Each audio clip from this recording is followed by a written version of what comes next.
Japanimation.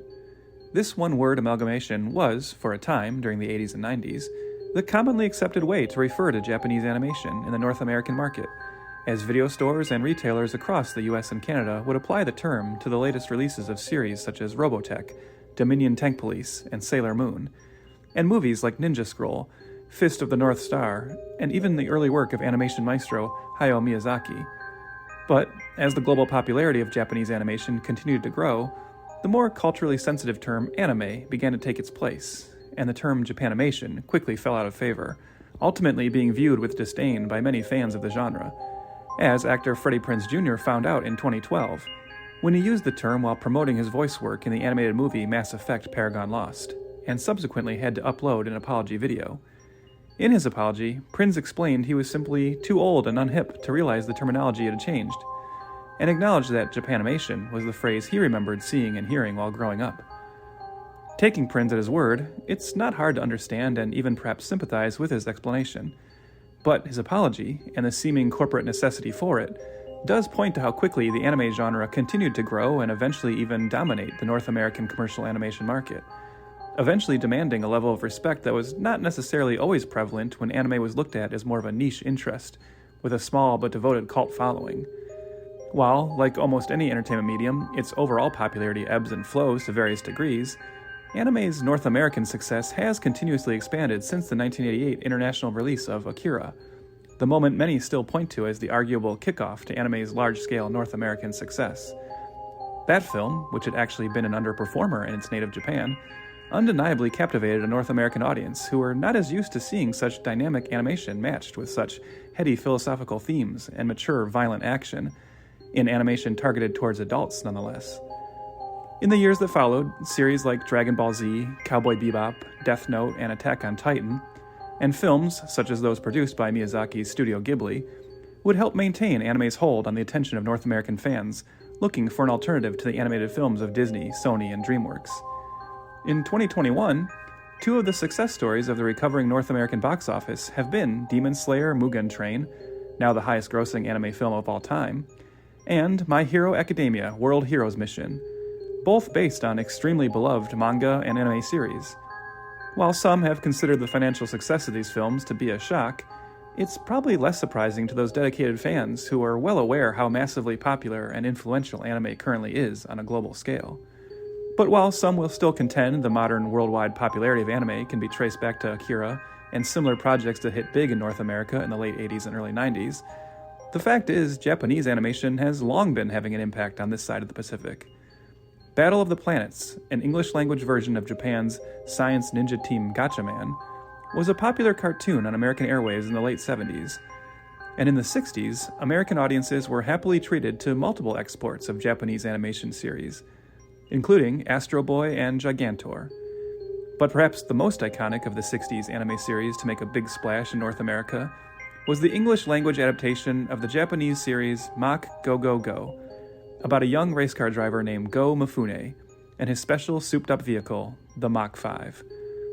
The English-language version would change and simplify the names of the characters, and thus the series itself, and this new version would prove to be a hit when first syndicated in America in 1967, with reruns continuing to be popular for decades to come. Multiple generations of children would grow up thrilling to the Americanized adventures of the young driver and his family, including two young siblings and future visionary filmmakers, whose love of the property would later allow them to help a major American studio live their decade-plus dream to bring a live-action version to the big screen. The year is 2008, and Warner Brothers and the masterminds behind The Matrix, the Wachowskis, are ready to launch the next big family-friendly franchise with their adaptation of Speed Racer. 10, 9,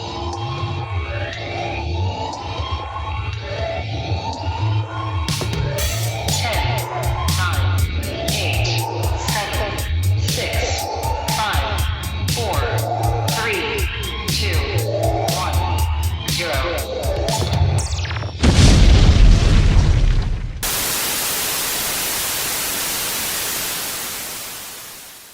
Welcome once again to Failure to Franchise, the show dedicated to some of Hollywood's most infamous mistakes, missteps, and misfires. This is Rev. And I'm Chris, geared up and fueling good, because Ford knows It's been a wheel since we've discussed a movie like this. I'm audibly delighted and supra excited. All right. I mean, I had one, and you had to go. You had to overshadow me. That's fine. Whatever. But yeah, Joe, I think you and I are both very, very excited for this episode. We've finally broken free from the dark universe. Yes. We can, the light has come through the clouds, and we can talk about something a little different now. So should we talk about just what this entire month entails first? Yes, of course. We like our themes, as longtime listeners know, or newcomers are about to find out. We do like our theme months. And, well, in December, The Matrix Resurrections is releasing. So the hotly anticipated Matrix 4 is coming out. So we thought we'd look back at some missteps of the Wachowskis' career. So we're looking at Speed Racer today. And next episode, we're going to be looking at Jupiter Ascending. So we're going to get to that. We won't talk about that really at all in this episode, if you're wondering. And we're not really going to talk about Cloud Atlas at all, because it doesn't really pertain to what we're talking about here. Another kind of maybe box office misfire, but not an attempted franchise starter by any means. Chris, I forgot to say, I'm Rev, right? Mm-hmm. And I was going to offer you Indianapolis Chris. You're fired. Like the Indianapolis 500, Okay. All right. It was pretty good. It was pretty good. Yeah, it's just a mouthful. It's a mouthful. I know, and it also sounds like Indian Apple Chris. Like, what does that mean? I understand there's problems with it, but look, we'll go to the drawing board. We'll workshop it. Whatever. Okay. We'll get a better one in place for Jupiter Ascending, perhaps. But Chris, why don't you tell us a little bit about 2008 Speed Racer? Yes. So it is written and directed by Lana and Lily Wachowski. At the time, Larry and Andy Wachowski. They're quite a famous transgender Hollywood icons at this point, I would say. Yeah, and just to be clear, from here on out, we'll refer to them as Lana and Lily. Just to, correct. Correct. It's based on an animated series by Tetsuo Yoshida. It's a 60s anime cartoon. The budget of this film is a whopping $120 million. Domestically, Trev, it made $44 million. And worldwide, get this, didn't even crack 100. It made $94 million. So quite disaster might be the word. Definitely, and this was one where Warner Brothers really was all in on this too. Like, they sunk a lot into promotion on this. This had like a huge promotional campaign with a lot of merchandise. They definitely had big expectations for this one. They were kind of public at the time about how the cast was already signed on for a sequel, which they already had a planned story for. And we'll talk later about, there's a few things that kind of sunk this one. Some of it just timing, and some of it elements of the movie itself. And obviously, we're going to have that whole discussion. But yeah, a big bomb for Warner Brothers. And honestly, I know the Matrix sequels are divisive, but they turned a profit, And this was also coming off of V for Vendetta, which a lot of people think the Wachowskis were producers on that, but there's a lot of discussion about how they kind of shadow directed that a little bit. Like, that's often thought of as like the Wachowskis movie that's not a Wachowski movie, essentially. Yeah. But that was another big hit for Warner Brothers. So they were really still like kind of golden childs at, Warner Brothers at this point. And this was the first kind of, big misfire for them. More so even than The Matrix 3, which, underperformed to what they were maybe expecting, but still did pretty well. I wanted to touch on a little bit that you said about the marketing and being all in on this film. The LA Times had estimated that nearly 5,000 Speed Racer film-related products were licensed by Warner Brothers. They had an $80 million budget in marketing support with General Mills, McDonald's, Target, Mattel, Lego, like everyone. So Trev said that they were all in on the Speed Racer business. Truly, that is not an understatement. They were hedging their bets on this one, and not great. What's interesting about that is I was reading that today and considering that, and one of the big discussions about this film and its failure is always how they went so in on the merchandising aspect and lost so much money. But then I was looking back on it, and Chris, I want to ask you: do you really remember seeing a lot of that merchandise at the time? Like, I feel like this is one of those weird things where you hear that they were all in, but I don't remember seeing necessarily that marketing blitz in a way that I really took a big notice of. How about you? Yeah, not at all. Other than the video game, I remember renting the video game for Wii, for the Nintendo Wii, and having a blast with it. But other than that, no. Reading the details of the marketing honestly surprised me. Yeah, I remember seeing toys here and there, but not any more so than you see for any kind of proposed summer blockbusters. That was very interesting to hear. Chris, I also, before we get into the movie itself, I guess we always like to talk about the kind of backstory of the film. And the road to this movie. And I think this is another interesting one because this is a movie that was, in the works for a very, very long time in different permutations. And obviously we want to talk about that, but you already mentioned that this is based on a very famous first manga serial and then anime called Mach Go Go. That debuted on Fuji TV in '67, and then later that year was brought into American markets, dubbed into English, and changed into Speed Racer, right? I'm going to ask you, what's your relationship with Speed Racer, the cartoon? Now, again, there's an age difference here. I definitely saw reruns growing up, so I was a little bit of a Speed Racer fan. Like, I remember watching it as a kid, but was it still hanging on for you in Canada when you were growing up? Do you remember it? What was your kind of take on it? Not really. I definitely grew up more watching the Hanna-Barbera and Looney Tunes era of reruns, more so than this anime. Speed Racer really only held a spot in my mind, and you're going to hate this, but from Family Guy. Family Guy, had parodied it a couple times, and that's really the only knowledge I had of the property at all. So yeah, when my childhood, it had nothing to do with Speed Racer. Yeah, it's one of those things where I feel like a lot of people just know Speed Racer from the theme song. I think like the theme song was like a big part of pop culture, maybe more than the show was to a certain degree, at least here over on this side of the pond, But it was definitely known, and definitely an entire generation did grow up with it, and that is seen in the fact of how hard Warner Brothers tried to get this movie made for a long time. Yeah. So, especially in the wake of, in the early kind of 90s is when Hollywood really started taking a bunch of old TV properties from the past, and this is like the initial wave of, we see it today too, right? But people forget in the early 90s, Hollywood was also all about nostalgia at that point. And we're just trotting out things like based on old TV properties. And when Addams Family in 91 kind of blows up, you suddenly see this rush of like, what are the other like really popular kind of family and children's properties from TV that we can pick up? And in 1992, Warner Brothers purchases the film rights to Speed Racer. So 92 to 2008, that's a long development process. Big time. And as early as 1992, they already have signed the deal with Joel Silver to produce it. Joel Silver, a mega producer, right? Superstar producer at Warner Brothers. The Lethal Weapon films, I think that's kind of what I most associate him with. I'm guessing you probably most associate him with The Matrix, perhaps? Yeah, but, yeah, I do. Yeah. But obviously like one of these super producers. And so they tried to get this movie going for a very long time. Chris, did you look much into like the entire long development history of this? Yeah, there was singer Henry Rollins was offered the role as Racer X. Yeah, Henry Rollins, but okay. What did I say? Rollins. Okay, Rollins. Apologies to all the Rollin heads out there. Hey, I'm one of them, baby. I have tickets to see him live next year. Spoken word. I like to go. Henry Rollins does spoken word shows as well, and I go to them whenever I can. Anyways, cool. Yeah. So he was signed on to play co-lead. Johnny Depp was signed on to play Speed. Man, the filmmakers too. That's a later iteration even that you're talking about. That's the one that came closest to happening, right? They were like pretty close to that one. But we should say even before that, the first director they hire is Patrick Reed Johnson, who's definitely a forgotten name today, but he had made a movie in 1990 called Spaced Invaders for Touchstone, which was like a minor, like a little hit. I remember that movie from when I was a kid. I remember liking it when I was a young, dumb kid. I wonder if that would hold up. Probably not. After that, like he's kind of aiming for, he wants to write a really kind of dark futuristic version of Speed Racer. That's not what Warner Brothers have in mind. So they kind of bypass him. And interestingly enough, the next screenwriter they go to is a young up and coming screenwriter named J.J. Abrams. J.J. Abrams at this point, like a famous script doctor and just starting to kind of be brought in to kind of work on different properties. So he comes in and does a script.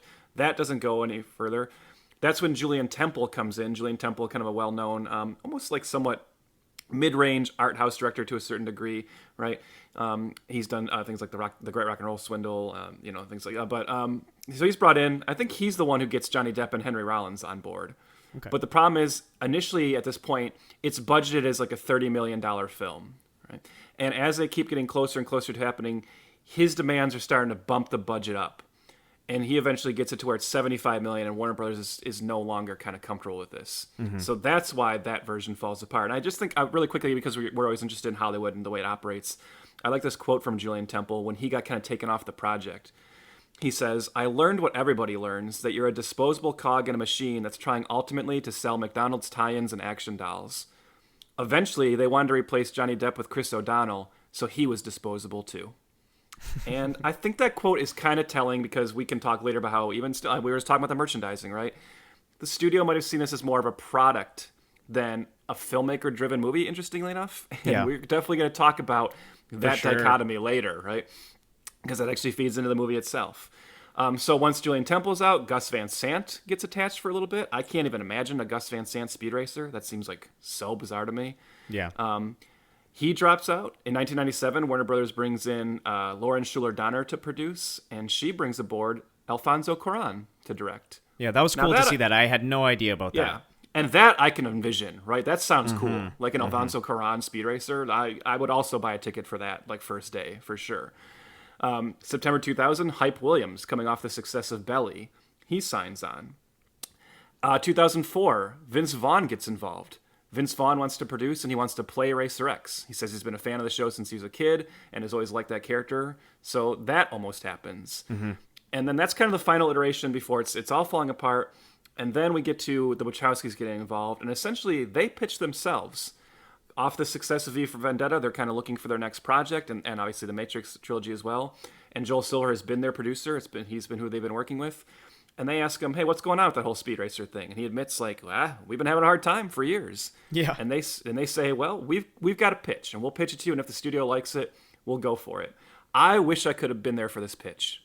Seeing Totally, this right? film now, right? Like, you wonder, what did they show and tell Warner Brothers? And you got to imagine all the executives, if anything they pitched was eventually what we got on screen, I just imagine this room full of executives with like dumbfounded looks on their face, but saying, well, you did The Matrix, and we didn't get The Matrix, and that made tons of money, so I guess we'll just trust you. Is that what you imagine this kind of went like? I mean, that has to be the case, right? That, and also just hearing that they wanted to make a family film.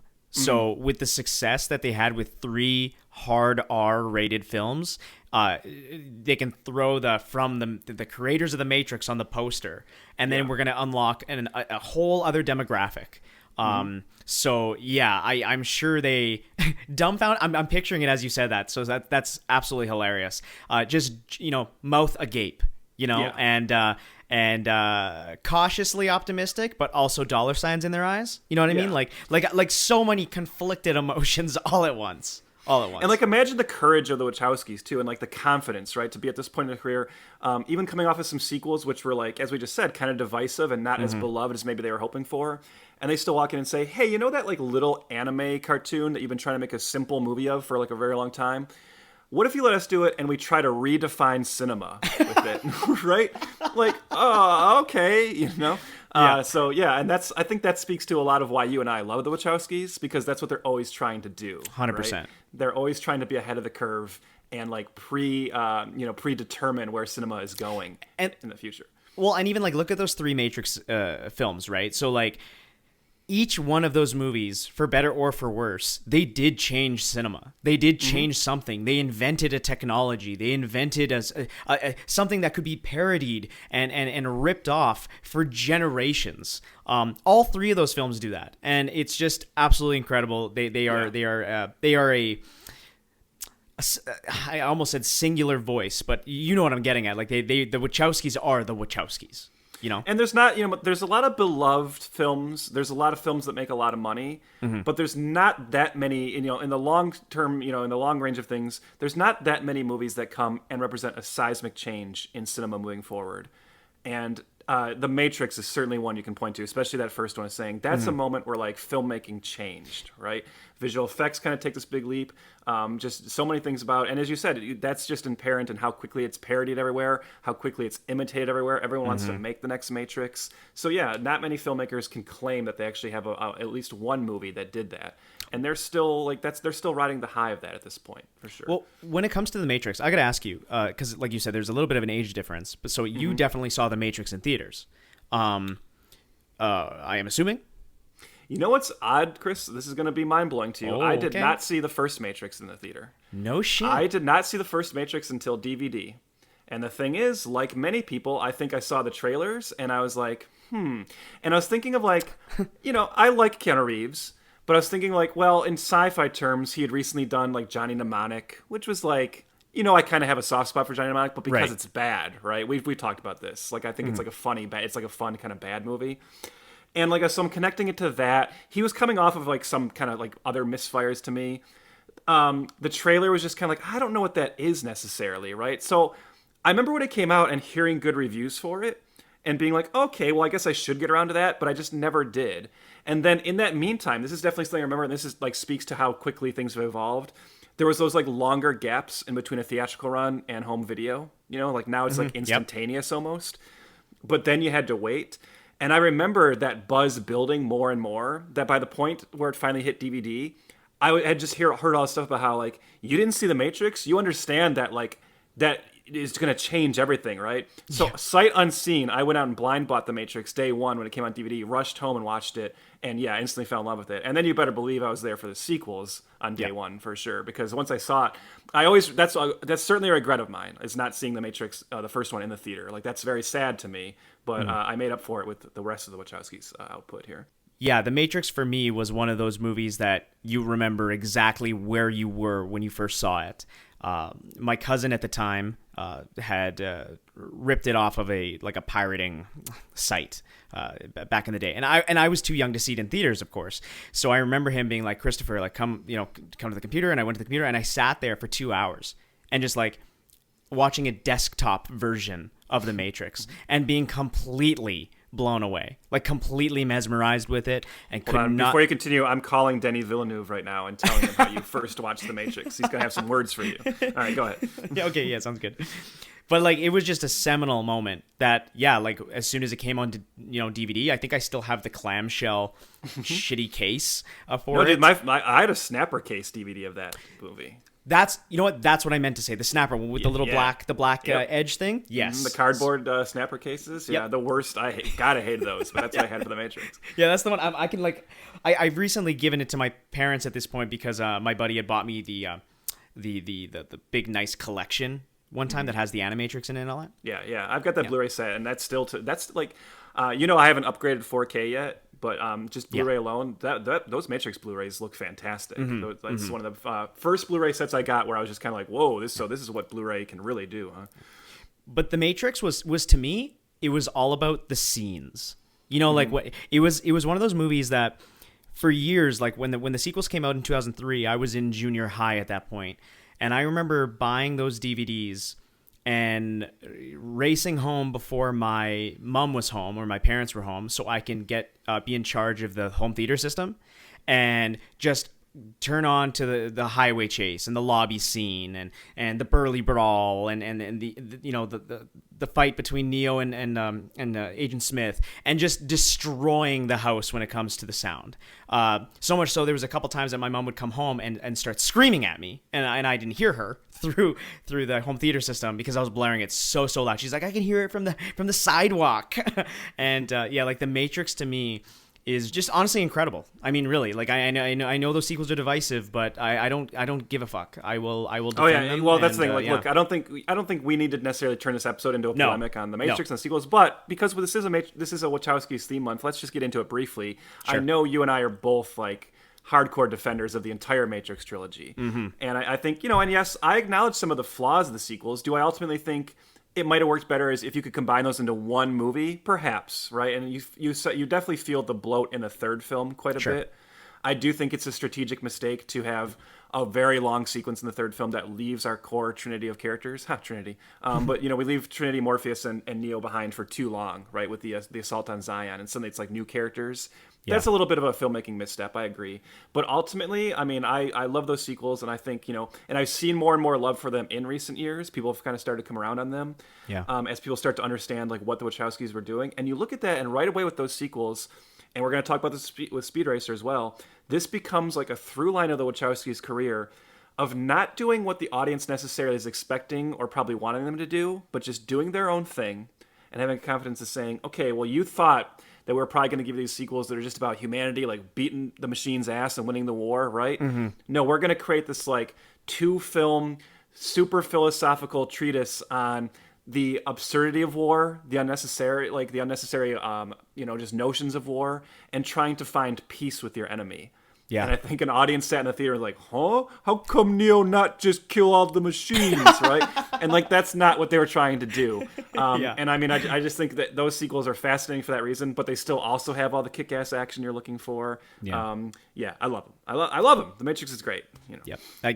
I echo everything you just said. So. All right, so let's get back to Speed Racer then. So we got the Wachowskis now in place, and as you said, they talk about how they grew up on this cartoon. So they very much want to make a family film of it. They also talk about how they think it's kind of exciting to make a movie that their like young relatives can watch and everything. So they start casting it. Johnny Depp and Henry Rollins are out, baby. We don't need them anymore. So let's talk about the cast we assemble here. Yeah, well, did you read who they originally were looking at here for Speed? I didn't hear about Speed. I do know that they offered Racer X to Keanu Reeves, and he turned it down to work on The Day the Earth Stood Still. Good call, Keanu. Well, actually, neither would have mattered, I guess. So, never mind. But anyways, yeah. Joseph Gordon-Levitt, Shia LaBeouf, and Zac Efron were all in the running for Speed Racer. I mean, I like the acting ability of some of those people. I don't know. I'm glad we got a Shia Speed would be sweet. Like I me and you were Shia stans for sure. Now it's a little interesting to talk about the guy, but like before, Shia was kind of a shining star. But I don't think he has the right energy for this. And we're going to talk when we get into the review. We're going to talk about like these performances, right? So we end up with Emil Hirsch.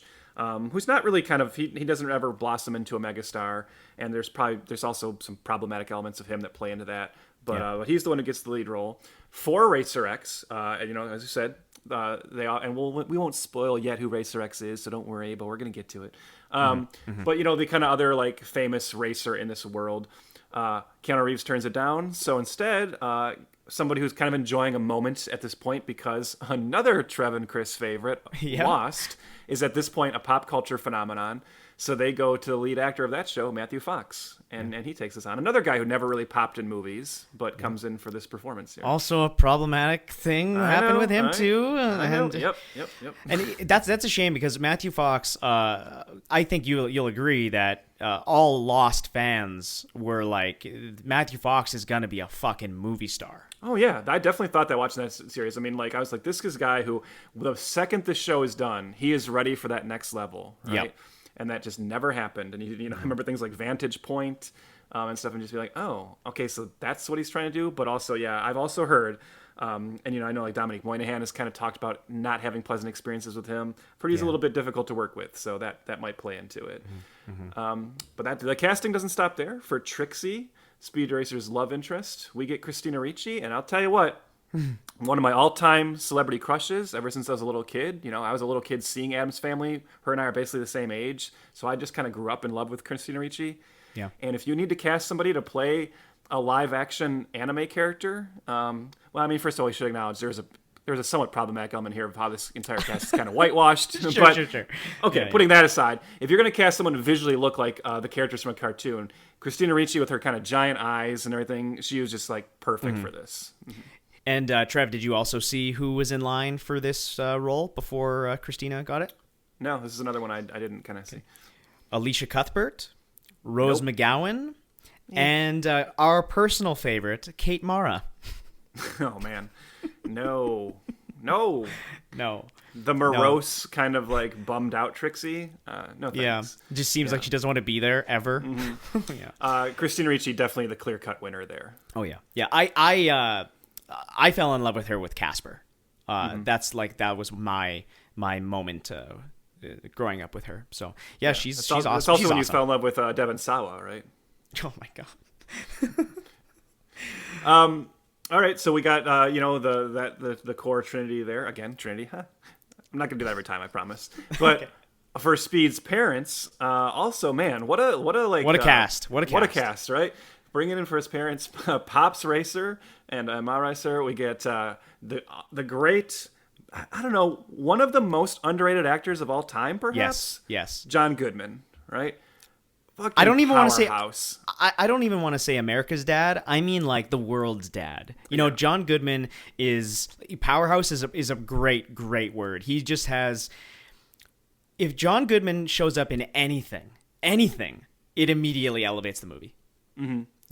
Like, I think back to his, like, when he's the dad in Coyote Ugly. He elevates that movie, you know? Like, he's just, every time John Goodman's on screen, he's amazing. And then Mom Racer, Susan Sarandon?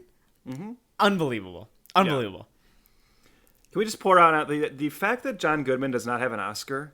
And I think if I'm wrong, I can't. He might not even be nominated for an Oscar. I can't remember for sure on that, but I know he's never won one, and that's a travesty. Sometimes people ask me like why I like watching the Oscars, but I always say like they ultimately mean nothing. Right. And if you want to know like why that's true, there's an example. John Goodman doesn't have one. What could they mean? You know, they're just obviously nonsense. And yeah, Susan Sarandon also awesome. So yeah, we have like a pretty great cast in place. We get some other like up and coming perhaps stars. We get like Korean kind of upcoming Korean star Rain, who is cast as well. There's some other familiar faces in this. For the role of the film's villain, kind of the villainous corporate stooge who becomes the bad guy here, Roger Allam, who the Wachowskis have recently worked with in V for Vendetta, kind of a scene stealer in that film a little bit. Big time. So, and definitely a scene stealer in this, right? Yeah. So maybe not one of the more known names to people. And then somebody who I always just like to talk about because this is a guy who I love, and here's an actor Hollywood loves to bring in, get me all excited, and then give him nothing to do. And that's true in Speed Racer as well. The great Hiroyuki Sanada, who is given like 2 scenes here. But I'm always happy to see him, and I'm always like, hey, great, he's in another Hollywood movie. Oh, all right, well, that was it, you know. It's crazy how his career has gone in Hollywood, though. Like, I know you're blowing past that a little bit, but, I mean, The Wolverine, Mortal Kombat, he shows up, and then he's just gone. He just gets kind of like dispatched of, or like you said, 3 lines. Yeah, but then you look at like what he's in, right? As you said, Wolverine, Avengers Endgame. Yeah, Endgame. And in all these, right? He's just in them for like a scene or two, and it's like, oh, well, all right. But at least he has Last Samurai, which he's pretty fantastic in. Yes. Yep. And of course, the original Ringu. All right, so we have an amazing cast in place, and then we have a property based on a beloved cartoon that many people grew up loving. So many filmmakers have tried to make. We've got these 2 filmmakers, at the height of their powers, huge marketing blitz. This is obviously going to go pretty well, right, Chris? Extremely well. So much so that let's discuss it. Yep.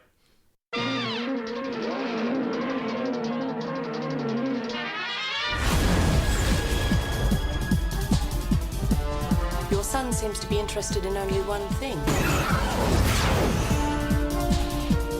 All he talks about, all he seems capable of thinking about, is automobile racing.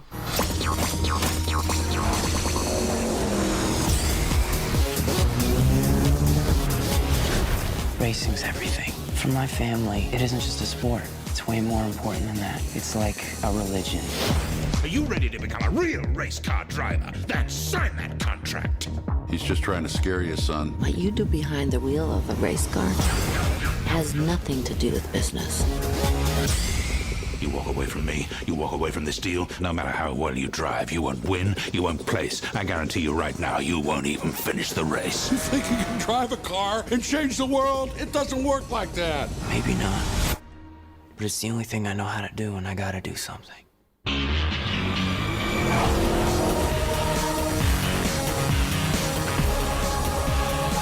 it, Speed. It's getting ugly out there.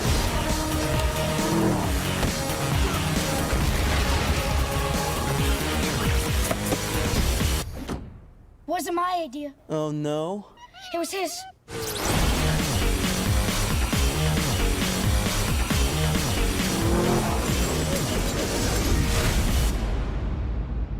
He's going to be very good. No, he's going to be the best if they don't destroy him first.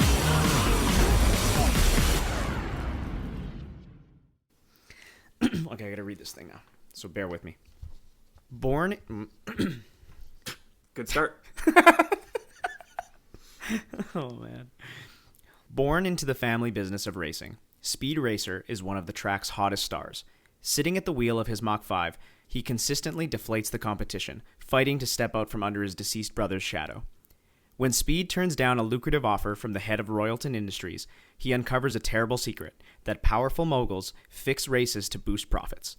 Hoping to beat the executive at his own game, Speed enters the same arduous cross-country race that killed his brother long ago. Yep. So that's kind of the bare bones of Speed Racer. There's obviously more things to talk about, and the entire Racer X kind of storyline and some other kind of thematic messaging and everything. But let's just get into the film, Chris. What do you think of Speed Racer? I'm just gonna flat out say it. I've been so excited to talk about this movie for this podcast. Probably my most anticipated movie of our list, and our list has probably 200 titles on it. And because I feel this is Failure to Franchise's first bona fide masterpiece. I think this movie is totally insane, wildly imaginative, and oh so criminally underrated. I love this movie so much, Trev. I've dabbled with putting it in my top 10 of all time. The Matrix is in there, so I try not. I don't want to really double up on filmmakers, but if I was to put my top 20 list, I would probably put Speed Racer in it. I think this movie it gobsmacks me. Like it is a complete cinematic achievement, and I've seen it twice this year. And it gets me every time. It makes me cry. It makes me cheer. It's like every single emotion that you should get from big blockbuster filmmaking. And this thing is an achievement. That's how I would say it. I absolutely I adore this film. I'm gonna sound very hyperbolic in this podcast, which I've warned Trev prior. But yeah, dude, I fucking love this movie. You know, Chris, on this watch, I realized I think this movie kind of sucks. No, I'm just kidding. Let me echo some of what Chris said. I also often throw out the word masterpiece about this film. And I think I mentioned earlier about how there's not too many films that come along and like redefine cinema. And I won't make that argument for this film, because this film falls into another interesting realm. And this is something that has actually been very, very common with the Wachowskis as well. This idea we mentioned about them always being ahead of the curve, right? And kind of like making stuff that people don't get at the time just because they don't have the capability yet to understand this film. And I think that's what happened here. And I know you and I are going to get into it. This is a movie that I think was so ahead of its time, and even today might still be a little ahead of its time. And you watch it and you let it unfold over you, and what an amazing, all-encompassing cinematic experience this movie is. The term pure cinema is a term I've kind of co-opted from some other critics I like talking about. This idea of like this kind of perfect merger of visuals, sound, story, all the elements coming together and just creating something that you look at it and you go like, that's the power of film right there. That's the power of what a movie can do. And they are doing that with Speed Racer. There's a really great article. Chris was helpful enough in the research for this to kind of find a bunch of articles we could read about this. One of them was an article from a website, Fiction Machine. The article is called You Do It Because You're Driven by Grant Watson.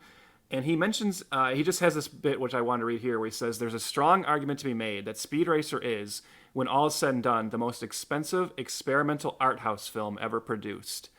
And that's so dead on, and that is so why I love it, and also why I understand some people have kind of a hard time with it.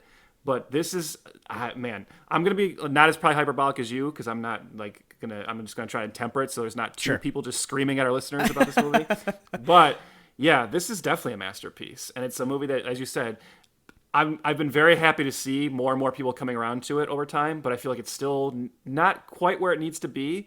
And if like you and I can just make even the smallest dent to continue the growth of the cult film aspect of this, to finally bring people around to realizing how ahead of its time this movie was on a visual level, on a storytelling level, and everything. And then beyond that, like you and I are going to talk a lot about how it's so ahead of its time and so incredible on those technical specs, but also just the movie itself, right? And the story it's telling, and just how pure and genuine it is. Yeah, this movie rules. You know, I honestly have to say, Chris, I was watching it again yesterday, my second time watching it this year, actually, and thinking to myself, is this my favorite Wachowski's movie? And I know that's crazy, because I know it's not The Matrix, right? But like you said, there's been plenty of times where I sat down and been like, I've been more in the mood to watch Speed Racer than The Matrix. And I don't know if that's just because, maybe that's because The Matrix got so inundated to us and kind of so overwhelming in terms of how much it got parodied and kind of imitated. But Speed Racer is kind of this more singular, pure thing that you feel like, oh, I'm part of a small group who loves this. Yes. So maybe that's part of it, right? But yeah, this movie rules. So let's talk about why it rules. Yeah, it's kind of that hipster mentality too. You know, like you know, I'm sure you saw it like I did. I saw it opening weekend in IMAX. And me and 10 other people. like, and just knowing you're part of this little group that is always trying to prop this film up. I think that's what it is. It's, The Matrix doesn't need to be, we obviously said a little bit about The Matrix and how great it is. Well, we didn't need to tell people that, right? We didn't need to tell people that The Matrix is awesome. It's such a shame that people have maybe seen clips of this movie or the trailer and written it off immediately, because this thing is such an experiential film. And like you're saying, the reason why it works so well, and I took some notes as we watch this stuff, and what it is just the core family drama that's going on in this movie. It's so earnest, it's so emotional. This movie is not an inside joke. You'd think on its surface that this is a cartoon wham bam, kids movie, and in some ways it is. But these characters are living, breathing entities in this cartoon landscape. They have goals, they have dreams, they have aspirations, and they have love, and it just comes out in every moment. It's such a core family unit that it's like I got goosebumps right now thinking about it. Well, Chris, like, it's just I'm going to throw out a word that to me is the cornerstone piece to understand this movie, right? And it's a word I'm probably going to say a couple times this podcast, because ultimately I think this is the word which connects this movie to some people, and the word that creates a barrier for some people that they can't deal with it, and that is earnest. Yeah. This movie is so earnest in a way that modern audiences are not used to and can't handle in a lot of cases. And I saw someone else writing about this, and I love this comparison where they said that when a movie is juggling a bunch of tones, right, there's a lot of people who want just a complete tonal consistency in films. And whenever a movie's juggling a bunch of tones, people like say, well, it makes it a bad movie, right? Yeah. Whereas me, I think I'm part of a particular kind of audience who kind of likes when movies are trying to be ambitious and juggle a lot of tones. And this movie's doing that because, as you said, this is very much trying to be a 4-quadrant family film. And it has, this is a movie that has, like Spritle and Chim Chim, a young boy and a chimpanzee, who are going off on adventures to try and get candy, right? And we'll stop the film to talk about how we need to be wary of cooties because Speed and Trixie are about to kiss, right? So juvenile and so silly. And then at the same time, the overall storyline is this like kind of in-depth criticism of consumerism and and marketing. Mm-hmm. And it's so much obviously talking about the Wachowskis and their experiences in Hollywood and what it means to be a filmmaker trying to put your personal stamp on something when you're part of a larger machine, right? There's so much happening on an adult level and on a kid's level. It's juggling that all. And people have a really hard time with that tonal inconsistency. And I saw someone compare this to how sometimes people have a hard time with Sam Raimi as well. Yep. And so people like look at his Spider-Man trilogy and be like, what is that? It's so corny. And it's because he also is very earnest, right? He will go into that kind of juvenilia kind of like aspect with a complete straight face and just present it as is. And that's what this movie is doing. The characters in this, they're not cynical. We're talking about the heroic characters now, right? They're never cynical. As you said, they love each other. They're super supportive of each other. They're so good-hearted. Every other version of this movie from any other filmmaker, I guarantee you, is a movie where Speed Racer signs with the bad team, like he gets signed by Royalton, starts to be kind of corrupted, and then sees like the error of his ways and turns around. Speed Racer in this movie is entirely incorruptible, right? From beginning to end, he is always making the right decision. He turns down the offer, and the entire movie is watching him and his family trying to like prove that their way is the right way in the face of so much like of a society trying to like tamp them down. And it's just so sincere, so full of emotion, and so earnest. And I honestly think, this is what I've always thought about the film. This is what I said even the first time I saw it. Chris, I'm not going to name names, but I saw this movie in the theater with a friend of ours. And I remember halfway through the movie, him leaning over and going, this is pretty bad, right? And me being like, what are you talking about? Right? And I just think that speaks to some people. Yeah. Look at big blockbusters like this and can't deal with that level of earnestness. And that's what I've always thought is like, that's why I love it. I think that's why a lot of other people love it. And I think that's what holds people off. And I wish people could just get over that and say like, man, we need to celebrate films like this that are this like willing to do all these different tones and just be so pure-hearted and wear their emotions on their sleeve in this regard. It's funny. You mentioned Spritle and Chim Chim, right? And every time I show this movie to somebody, I have this sinking feeling in my chest that it'll get to the scenes with this young kid and the chimpanzee, and it's going to break the movie for them. Every single time, it risks being incredibly annoying. But luckily, everybody I've shown it to loves it. And you know, again, mileage may vary, but do you get it? Yeah, I get it. Okay, good. But the kid and the chimpanzee, they strike this perfect goofy tone, and what it is, it adds levity amongst the hard drama. Like, there are some fucking deep themes in this. You're touching on it. It's corporate manipulation of art. Mm-hmm. It's a triumph over the corporate interests. It's believing that your art it should be propped up more than serving the bottom line. It is so much and more. So you know what? Yeah, there's a kid and an ape going to find some candy every once in a while. Okay, I'm okay with that. That's fine. Yeah, and guess what? They're genuinely funny. Like, yes. I think their scenes are funny. That's the thing, is like you just said, you actually need that levity, and it's amazing how this film like kind of goes back and forth. This is a movie that can show you this really sad flashback to when the older brother of this family kind of like betrayed, well, you know, in their eyes, betrayed the family, went to work for the villains, and then died horribly in an accident. Yeah. And we see the actual fallout of that, how the family reacted to it, and then moments later, you can have Spritle and Chim Chim on this like mad, like sugar-fueled romp through this corporate headquarters set to Freebird, right? And you're like, what? What is happening here? And that's exactly why I love it. And I just think, I think some people, like, they don't know how to deal with this, right? And it's like, it's just so unlike anything else. It's even unlike anything else the Wachowskis have done. Now, I think the Wachowskis in general, we see like the through line through their film, especially post the first Matrix. This is true. This is what I was just mentioning about the sequels. If there's one kind of through line about the Wachowski cinema, it's all about good-heartedness and the search for human connection. Yes. Right? That has become like what they're all about. And that human connection is so laid out here in just the Racer family. Consider how instantly accepting the Racer family is of Trixie. I love the moment where the first time young Speed Racer brings Trixie home, the Pops Racer just goes, "Who's your friend?" And he goes, and she's like, "I'm Trixie." And Pops Racer is just like, "Nice to meet you, little lady." And instantly she's like a part of the family. And like even just a small moment like that makes me smile when I think about it.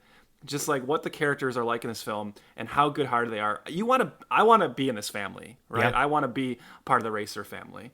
Also, I just think it's funny that his name is Pops Racer, and he named his son Speed Racer. What if Speed Racer had been like, you know what? I don't want to get into racing. Actually, I want to be an accountant. Well, that would have been pretty bad, huh? I also like the idea of Pops Racer being a baby, you know, like a toddler, a baby named Pops. Yeah. Yeah. The parents are magnificent. I know we said John Goodman, Susan Sarandon, like that's an all-star 1-2 punch of mom and dad, you know? And every time Speed is sad or second guesses his choices, because again, he makes a ballsy choice in this movie. He does not sign with the corporation. You nailed it. I've never really thought of like what this movie would be if it was being made in 2021 by different filmmakers, but you're so right. He would have signed, and it would have been like an you know, how do we fix this now? Mm-hmm. But Speed chooses the harder journey, the harder path. He says no, he's not going to do it, and he second guesses himself. He sees him. He talks with his dad about it. He talks with his mom about it. You know, every time Speed is down on his luck, his parents have stuff to say to him, and they prop him up. They tell him how it is. And no matter what, they are going to be there for him. Speed, when I watch you do some of the things you do, I feel like I'm watching someone paint or make music. I go to the races to watch you make art, and it's beautiful and inspiring and everything that art should be. Even though there are times when I have to close my eyes. But then there are other times when you just take my breath away. And it's at those moments when I feel your father's chest swell and I know that he's smiling because he's pretending that he doesn't have tears in his eyes. Then I just go to pieces. Why? Because I am so impossibly proud to be your mom. Oh, it's gonna be okay, honey. We'll see. We'll work this out. We just have to stick together. And something good will happen. You'll see. It's so nice to see such an optimistic film. I know me and you talk about the show Brooklyn Nine-Nine, which is a show that we both hold in very high regard. And a lot of that has to do with the characters being so positive, so optimistic, so uplifting. There's never a plot point where the characters hate each other, or they're mad at each other, or they're yelling at each other. There's it's not Curb Your Enthusiasm. You know what I mean? Like it's not Always Sunny, right? Yes. It's just a world populated by good people. So it makes such a great dichotomy with like the villain in this movie. The villain is can we talk a little bit about that? Like the villain, played by Roger Allam, plays the head of Royalton Industries. He is fucking chewing scenery. Oh yeah. I love him in this. He's so great. That's what racing is about. It has nothing to do with cars or drivers. All that matters is power and the unassailable might of money. He's so like deliciously evil. It's funny when especially when he's I like when he's goes to the racer household and he's eating pancakes. Even the way he eats pancakes is evil. Like it's actually my favorite pancake related scene since Cabin Fever. Can I briefly want to say something. Oh, I get it, man. By the way, pancakes. Yeah, I love the pancakes kid in Cabin Fever. So I'm gonna give you props for that. I won't let that go by. Sorry. But okay, let me just Pancakes! Pancakes! No pancakes. Pancakes! No pancakes! back to Roger Allam. Can we just talk about how amazing his performance is? Because in that scene right there, in that whole sequence where he goes to the racer family and like makes his pitch to them, saying Speed should sign with my team, right, with Royalton Racing, and then he takes them to the headquarters and kind of gives them the tour, right, takes them all around, shows them, if you sign with us, look, I'm not going to break up the family. Pops Racer is still going to be your team chief and everything. I just want to bring your family over here, right? What Roger Allam is doing in that whole sequence is actually kind of next level incredible on an acting degree, because he's doing this thing where you just alluded to it. He's playing it just enough to where the audience can see the insincerity and see how he's clearly evil, except he's also playing it just toned down enough that you can buy that this family might actually believe him. That's like very, very tricky. Mm-hmm. I've seen other actors try to pull that off in films, and they're so clearly evil, you go like, well, come on, nobody would buy this. But he's actually doing it just well enough where you go, this character is a good enough actor where he's selling like the fake sincerity well enough that you kind of get why Speed actually considers this offer for a bit, right? So I just think, I obviously there's other performances to talk about, but I think what Roger Allam is doing here is incredible. And then when he finally gets that moment where he turns, you as the audience are so happy because you've been like waiting for him to do that turn, and then he just leans into, forget it, man. The rest of this scene is mine, man. I'm going to chew this scenery like nobody's business. And he just turns into the devil, as Speed actually calls them. And it's incredible. You walk away from me. You walk away from this deal. You'll know how true it is soon enough. So last chance. You ready to put away your toys and grow up? Are you ready to make more money in 1 year than your father made in his whole life? Are you ready to become a real race car driver? Then sign that contract. And back to the racer family, seeing kind of through Royalton. You know, there's a scene where Royalton looks at Pops and goes, "So what do you think?" And Pops Racer's like, honestly, this sounds like shit. like I love that he's just so honest and pure, and he's stayed quiet through the entire tour. But he then says, "I trust my son, and my son is going to make the decision. I'm not going to tell him what to do. I know what I would do, but I'm not going to tell him what to do because he needs to make his decision for his career." And I love that. And even the way he frames that, right, where he says, if my son decides this is what's best for him and his career, then I'll sign off on it, right? He's looking out for just what his son wants and what will actually be good for his son, right? Mm-hmm. Man, it's great, right? And he'll be like, you know what, I'd actually be willing to sign a deal with the person I think is the devil if it'll make my son happy. Totally. Yeah, perfect.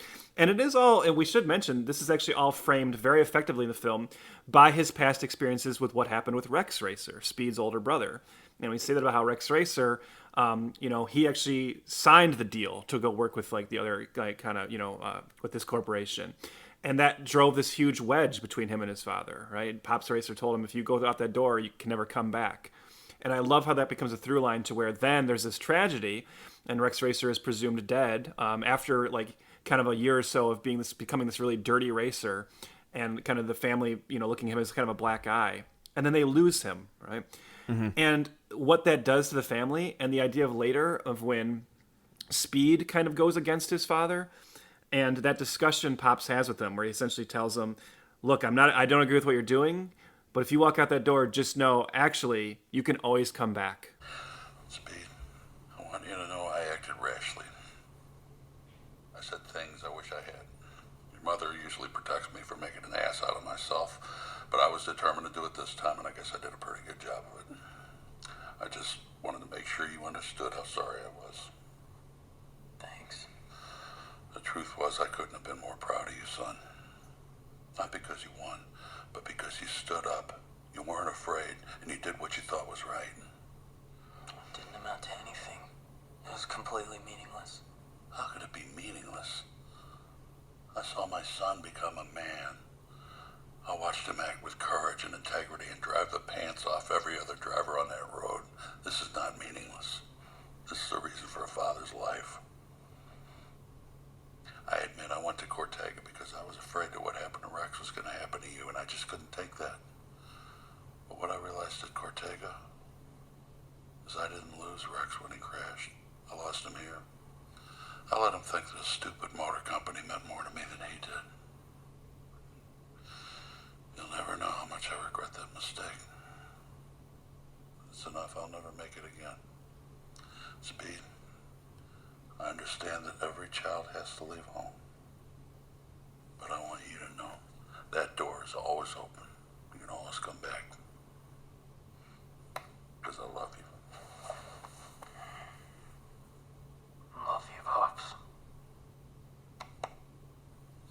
You know, I'll always welcome you back, because he realizes the mistake he made with the brother. I mean, God, yeah, I'm getting emotional talking about it. It's just so well done in this movie. Yeah, like this movie is, you're getting emotional because this movie is pure emotion. Like on every level. We haven't even talked about the visuals. We're going to get to the visuals. Yeah. But the core, again, of this movie's achievements is this family.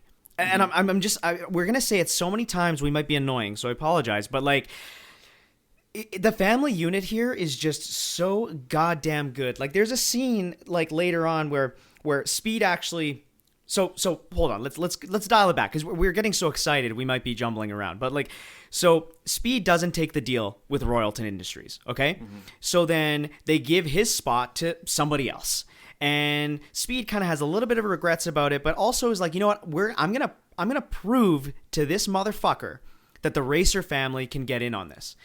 Well, Royalton sabotages them, so he can't go to the Grand Prix. So Speed finds a offshoot way to get into like an underground racing league to earn his spot on the Grand Prix himself. Now, Pops Racer does not want Speed to race. Doesn't want him to go against this huge corporation. He just wants to live a simple life with his family. So Speed goes under his nose and secretly competes.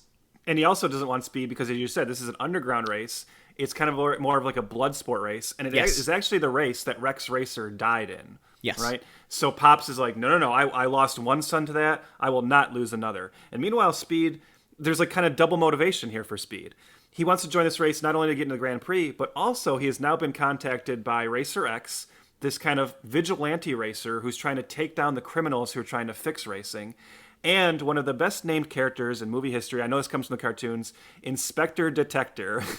Inspector Detector and Racer X come to the Racer family and say, we actually want to recruit Speed into our team to kind of come into this race and help us like win and get the spot in the Grand Prix so we can take down this organization. So Speed sees like a double motivation here to get back the spot he feels was taken from him, but also to do the right thing, right? Yeah. And help these good people try to take down this evil family. But Pops, totally understandable, is just he's worried about the safety of his son. So he says, no, I'm putting my foot down. You can't do this. Mm-hmm. And then inevitably, they find out that he is racing. Of course they find out. So the Racer family travels across the world to go confront Speed. Is this the kind of driver I have? Someone who disobeys? Someone who lies to me? Is this the kind of son I've raised? And you, Trixie, you know what this race did to this family. Did either of you stop and think about us? That's all I've been thinking about, Pops. You, Mom, Spritle, Sparky. Yeah, you too, Chim Chim. We're in serious trouble, Pops, and it's all my fault. This is not the place or the race to do anything about that. Why not? Because it won't do any good. You don't know that. You think you can drive a car and change the world? It doesn't work like that. Maybe not. But it's the only thing I know how to do, and I gotta do something. That's unacceptable. This is over. Pack your things, we're going home. I can't. I'm sorry, Pops. What? I'm staying.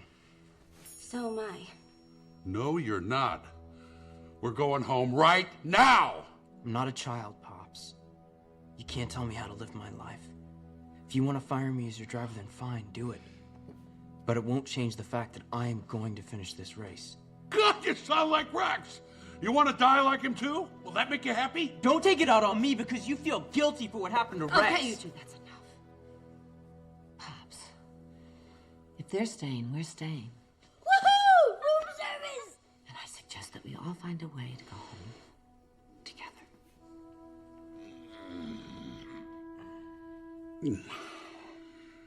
Where's the Mach 5? Log with security. You added something to it, didn't you? Some defensive modifications. Whole thing's out of balance, isn't it? It pulls left, rides a little stiff. Sparky! Now you hear that, and Pops is fuming. They're pissed. They're pissed off. Speed is, upset. Everybody's mad. But at the heart of this movie, it's about that family. So instead of casting him aside and yelling and screaming and being like, this is it, we're going back home, you're with us or you're not with us. What does Pops do? They rally. Let's fucking fix your car up. Let's get things better. Let's prop you up. Let's support you in this race. If this is truly what you want to do, we're going to help. And the entire family bands together. And you know what we haven't even mentioned really? Trixie is there the whole time.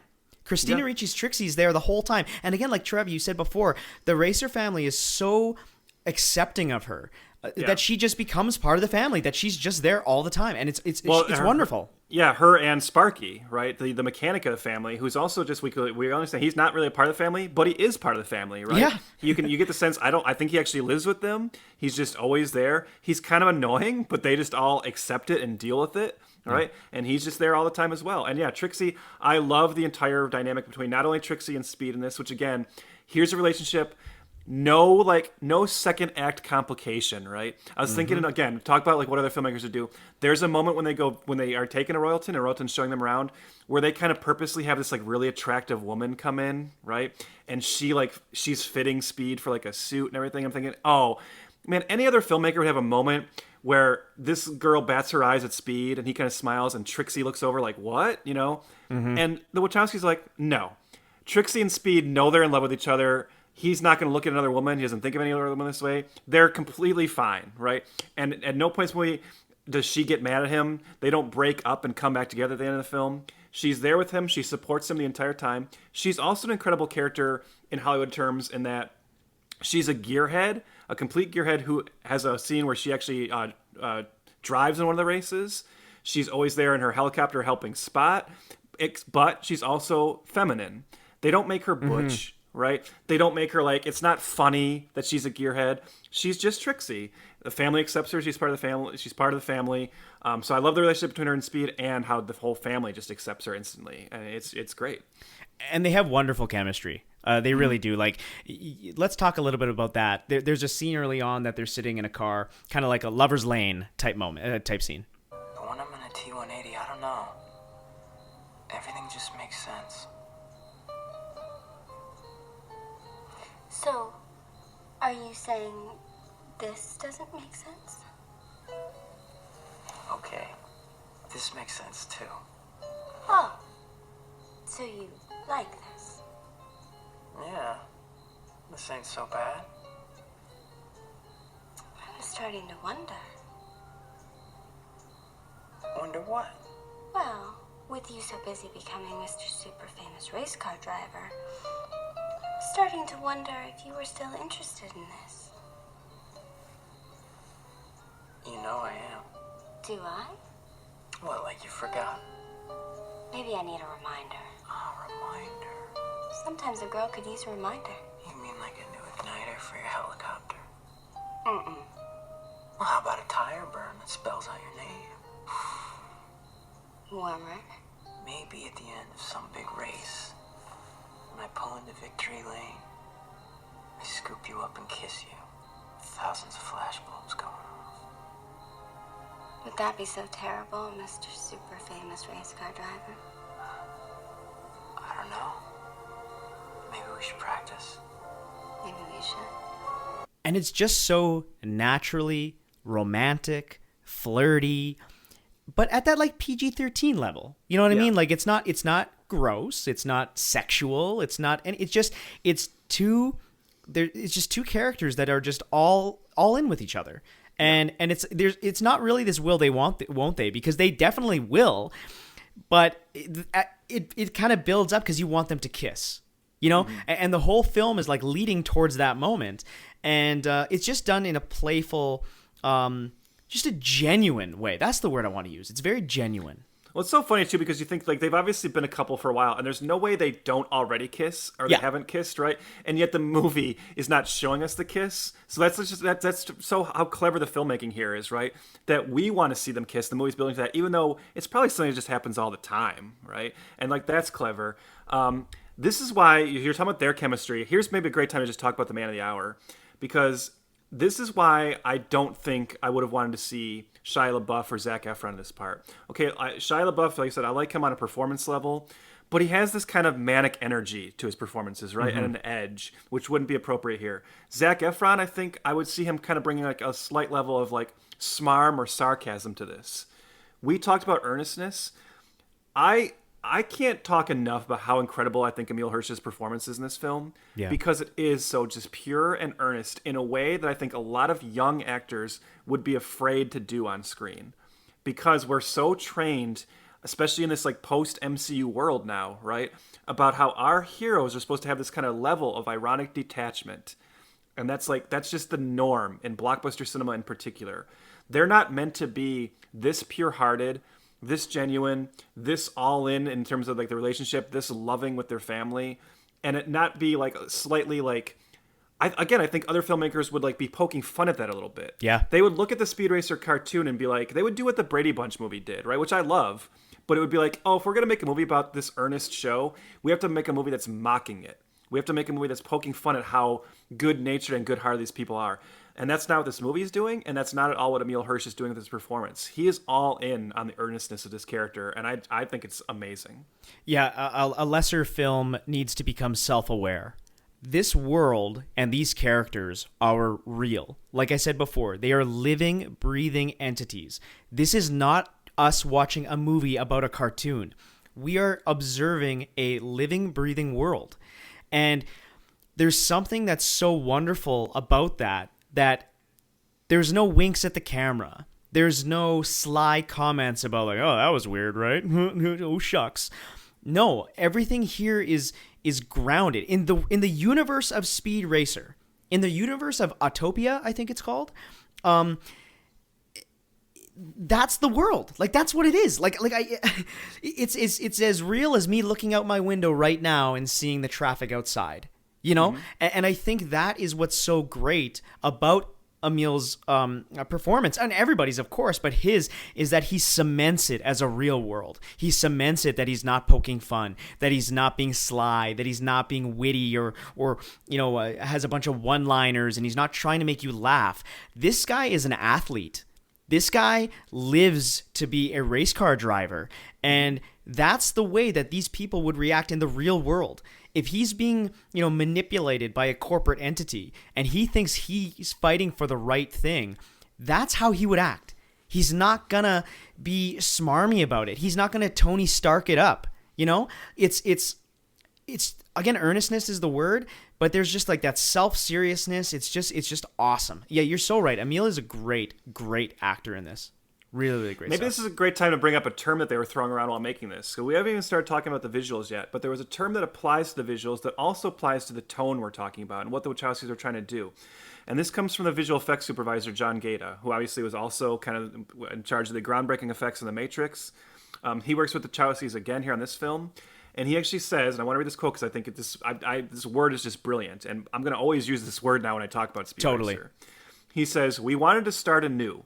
We wanted to put aside the dark dystopian aesthetic in Matrix and flip the polarity by going pop art and super optimistic. We called it poptimistic."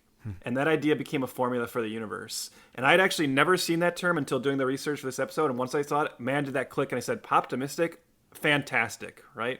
Yeah. Because not only is this film all about optimism and all about, as we said, the earnestness and the pure-heartedness of this family and these characters, but it's also a living, breathing piece of pop art. And I know we're going to talk about that as well. But yeah, that's just like, oh man, so that's what they're going for here, right? There's one more performance that I think we need to talk about. We mentioned it earlier, but we should also talk about the other key character in this, Racer X. So I guess we're going to have to spoil like the secret of Racer X.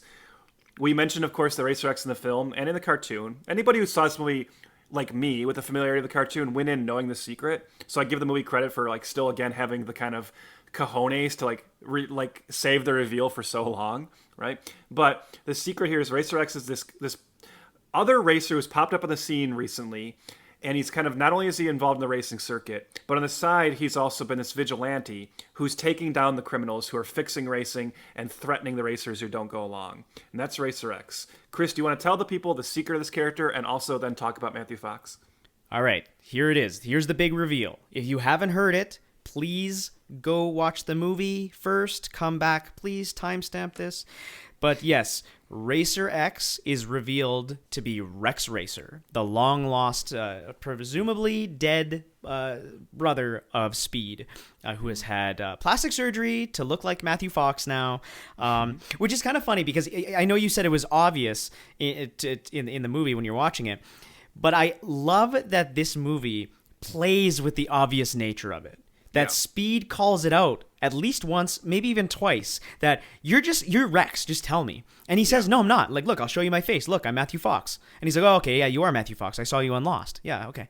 Yeah, but, okay. but it's I love Vantage Point. Yeah, Alex Cross. Ooh. So then, I love that it is revealed that it's plastic surgery. Like it's just like this back and forth with the audience, pulling your leg. I love that. Let's be fair and also give shout out to the other actor, right? Because Rex Racer, in the initial flashback scenes, is played by Scott Porter, who's also kind of known to audiences for his work in Friday Night Lights, the TV show. Right. And I think it's very effective here. He actually he looks like he would be Emil Hirsch's brother, right? This is good brother casting here. And he is also like very genuine in his performance. But obviously, the bigger performance is Matthew Fox. He has more screen time as the Racer X version. So let's talk a little bit about him. You're not Rex. No, Speed. I'm sorry, but your brother is dead. I'm sorry. Don't be. I'm sure if he was here, he'd be immensely proud of you. For what? Making the same mistakes he did? For trying to make a difference. From what I've read, that's all he tried to do. And what good did it do? He got killed for nothing. Racing hasn't changed and it never will. It doesn't matter if racing never changes. What matters is if we let racing change us. Every one of us has to find a reason to do this. You don't climb into a T-180 to be a driver. You do it because you're driven. If you know so much, why don't you tell me why I should keep driving? Sorry. That's for you to figure out. I just hope when you do, that I'm there to see it. So Chris, this is another performance, and I'm curious to hear if you agree, because I look at this performance and I go, wow, here also Matthew Fox is doing something which I think a lot of actors would struggle with, in that he is perfectly capturing the tone of like a living anime character, right? Mm-hmm. He is playing this with a self-seriousness that borders on almost parody. That I think it's like really tricky territory to not dip into being funny, what he's doing in terms of how serious he's playing it, but he's getting it just right. I look at this performance, we mentioned this earlier, I look at Matthew Fox's Racer X in this and I go, that is a movie star performance. Yeah. The fact that he did not become a movie star like in a bigger way based on what he's doing in this movie is actually pretty incredible to me, because he is threading a very tough line here, right, of what he's trying to accomplish and pulling it off so well. He's mysterious. He's like kind of this level of sexiness to him. He's scary at times when he needs to be. But he also does come across as heroic and genuine. Mm-hmm. And then in the moments where he does get to show emotion, it is very touching and it's very moving. And yeah, again, another great performance in a film full of them, in my opinion. So what do you think? Oh yeah, like I mean, we're so simpatico with this movie. Like you're just saying everything I'm feeling, but just more eloquently as you tend to do. I go off a little rambly, but yeah, he's awesome, man. Like that gravelly voice of driven and driver, and he just comes off. Yeah, that stoicism is there. You're like you said, you're scared of him. Even Speed is a little scared of him, but also he's kind of a celebrity. I was just thinking about that too. Like Spritel gets scared of Racer X when he shows up at the Racer house, but yet there's an air of oh, there's a celebrity in our midst here. Yeah. So he's kind of villainous, but also he's a fucking superstar, and I love that. Chris, I'm gonna blow your mind here. Are you ready for me to come in with what I would consider my only complaint about Speed Racer? Sure, yeah, go ahead. Okay, it's minor, but I don't know if you've ever considered this. The one thing I think is kind of missing from this film is I was thinking about this fact of Rex Racer leaves the family, right? He fakes his death and he becomes Racer X. Now, what obviously happens in that time in between is the Racer family has another son, Spritel, right? Mm-hmm. And you mentioned how with the scene where Racer X comes to the house and opens the door and sees Racer X, and he freaks out and runs and hides. And then there's moments later where Racer X will give him a little look, and Spritel freaks out. There is no moment in this film, and maybe it's because they save the ultimate reveal for the end, but I do think we are missing a little bit of Racer X also acknowledging that he now has another brother who he's never known. And so for a film that's so much about family and family dynamics, that's the only thing where I go, oh, I wish they could have had just one little bit, maybe when he's talking to Speed at the end or something, where he says, and hey, look out for Spritel too, and you realize he's saying that because that's his brother as well. Okay, totally. I just thought that's worth throwing out, right? It's the one thing that I was just watching thinking, oh, that's never acknowledged, right? That he also, I wonder what he thinks about this brother that he never got to know because he came along after he had already left the family. I wonder if that had been in an earlier draft, because this movie already is quite long. It's 2 hours and 15 minutes, and for a movie like this, that is quite lengthy. But that's interesting. I've seen this movie probably 10 times at this point. I've never really thought about that. So that would I mean, I already think it's on the upper echelon, but that would maybe take it through the roof for sure. Now, think just briefly before we move on. I want you to consider for a second, Chris, because we're talking about the seriousness and the gravitas of what Matthew Fox is doing as Racer X and the earnestness of Emile Hirsch. Take a moment and picture the version of this movie where Shia LaBeouf is playing Speed and Vince Vaughn is playing Racer X. Oh my God! I know, right? Two incredibly manic people, yeah, just and the smarm and the sarcasm. Oh man, but trying to nail this tone, talk about a disaster. Yeah, that would have been. Well, this was kind of a disaster too. Well, I know. Yeah. So maybe that's a good segue to talk about what people didn't understand about this film. Not that I'm not saying we're some geniuses, but I mean we are obviously because we understand this is a masterpiece. But so I know we want to talk about the visuals, but let's just take a brief moment before you get into the visuals, Chris. And we mentioned it a couple times, but let's also talk about the thematics of this film and what this film ultimately represents. And if people are looking for an excuse to kind of revisit this film or view this film through a particular prism, I know a lot of people like to look at films through the idea of the auteur theory and what it means for the filmmakers. You can definitely look at this film as very much a commentary on the Wachowskis themselves and the Wachowskis' relationship with filmmaking. Yes. Because this is ultimately a movie about this person, this talented artist, because Speed sees racing as an art, right? Who's forging his own way, makes his own success, and then is enveloped into the system, or at least the system tries to envelop him. And when he kind of rebels against it, the system tells him, well, the system's actually set up to where if you don't do what we say, you have no hope, right? You have no chance of getting in. And Speed's ultimate victory and his ability to overcome that is this kind of positive outlook that actually is not very realistic to Hollywood, but you get a sense that it's what the Wachowskis were hoping for. Yes. Right? This is a filmmaking duo that made a really acclaimed little film with Bound. Then they made a film, The Matrix, where the studio just didn't understand it. So the studio pretty much left them alone and let them make this movie. And as we said, we all know the impact of The Matrix. So two attempts at bat, both go very well. And the second one just blows them up. And now with the Matrix sequel, suddenly there was so much pressure on them. Mm-hmm. And they were getting more studio notes. They had to kind of toe the line a little bit more. And we see a different reaction to that film. and then they want to make this like pure artistic vision with Speed Racer, and you can just look at this film as like kind of self-commentating on itself and on their entire career.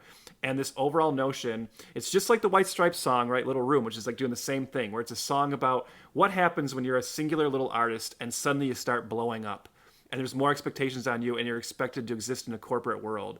So I just think it's like fun to also watch the movie through that lens and realize that they're commenting on how hard it is to try and exist in that world and keep your integrity, right? Keep your integrity and your singular vision when everything about the system is set up to like not allow that and to tamp it down. The way they fix racists in this movie is essentially the way Hollywood comes in and says, we'll actually make the movie. You just need to fit into our little box, right? You make the movie we expect to see, and we'll make sure it's a success. The Wachowski's like, well, we don't want to do that. We don't want to do our own thing. And guess what? They have not had another huge Matrix level success. So No. and that's kind of telling, right? But we see in this movie why that is, because they have the same integrity that I think Speed does in this film. And it's interesting, too, because this movie came out in 2008. And 2008 is a significant moment in cinematic history. Well, that is the year that the Marvel machine takes off with Iron Man. And not even that, Trev. The Dark Knight comes out. So within 2008, there is a cataclysmic shift in Hollywood in how you make movies. You know, it's the dark and gritty, which is the total opposite of this movie. Yep. It is, and then it is the Marvel machine of let's make a universe, let's collide everything together, let's kind of paint with the same brush, make everything, you know, successful and good. Like, you know, you can bet on Marvel that you're going to have a good time. But that's not what this movie is. So it's so interesting that Speed Racer comes out at the exact moment in time of the things it's talking about and all the things it's fighting against. Well, and not only like the dark and gritty, because you're so right, like it's the dark and gritty of the Dark Knight, and then not only the world building of MCU, but also, we mentioned this earlier, right, the smarminess of Tony Stark, right? Yeah. The sarcasm of that character. So here you have Iron Man blowing up and Dark Knight blowing up, and then you have the Wachowskis coming in and saying, hey, do you want to come see our movie with all these just decent, genuine, earnest people, where the biggest conflict of this film is, will Speed be able to win a race at the end? Yeah, I mean, I get it, right? You can definitely look at this film and, for various reasons, understand why it didn't perform. But that's the thing. I think this is why this is one of those movies that definitely needs to be revisited and needs to be looked at in a new context. Because you're so right. It's such a commentary not only on their career, but also just on cinema in general, or just art in general. Yeah. Like if you view this film, allow yourself to look at the film through that prism. Allow yourself to look at this film, not a movie about auto racing, which obviously it is and can be, but a movie about artistry and the need for like personal expression in art. And I think that's another great way to look at this movie. Yeah, absolutely. Speaking of art, and speaking of the cherry on top of this film, and I think is an integral cog into the Speed Racer machine, and I think we need to have some score horror right now. A crucial spoke in the wheel, as you might say. Yes. There you go. Yeah. Nice. That's a good one. Okay, I like that one. And that's Michael Giacchino. His score for this film has not left my iTunes library since 2008. I have never deleted it off my iPod, my iPhones, nothing. It's now on my Apple Music. I am an Apple shill all of a sudden, obviously. But yeah, man, Michael Giacchino's score in this is so... It's beautiful. It's absolutely beautiful. Yeah. It's exciting. It's fucking awesome. Like, it's just, from beginning to end, please, everybody, go listen to it from beginning to end, put some noise-canceling headphones on, and fucking experience this score. It is so wonderful. Well, and Giacchino is one of our modern masters, right? Yes. He's been so incredible in all of his work. You know, he's so dependable every time and just nails it out of the bat. And yes, you're right. He creates a soundtrack which is all enveloping in the same way the movie is all enveloping. And that's really important, because I do think this is a movie that is best experienced on the largest screen possible. Just completely locked in. Put your phone aside and just get a big screen, get a great sound system, and let this movie wash over you. I think it's kind of sad that because of its underperformance in theater, I think a lot of people first experience this movie maybe on a smaller TV and everything. And this is one where I definitely advocate try to see this in the best possible way, right? And also, even on streaming, right? I recently, my most recent viewing, I watched this on HBO Max, and I did notice that it's just not quite the same when you're streaming it, right? Because it's just not quite as crisp and not quite as clear. So throw in that Blu-ray if you have it and experience this the way. But anyways, what I also love about Giacchino is not only does he create a great score for a movie, but as with many other people involved in the movie, he becomes a great defender of it. And boy, does he get it in a way that like I think you and I do, and let's actually let him have the word here. He speaks about the reaction to the film afterwards, and he actually says people didn't get it. They really didn't get it. They thought that was, ugh, God. Every review I read made me so angry.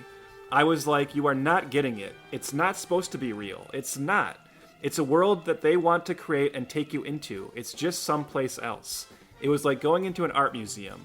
Are you going to get angry because that doesn't look like a real person that was painted? It's not the same. It's a piece of art.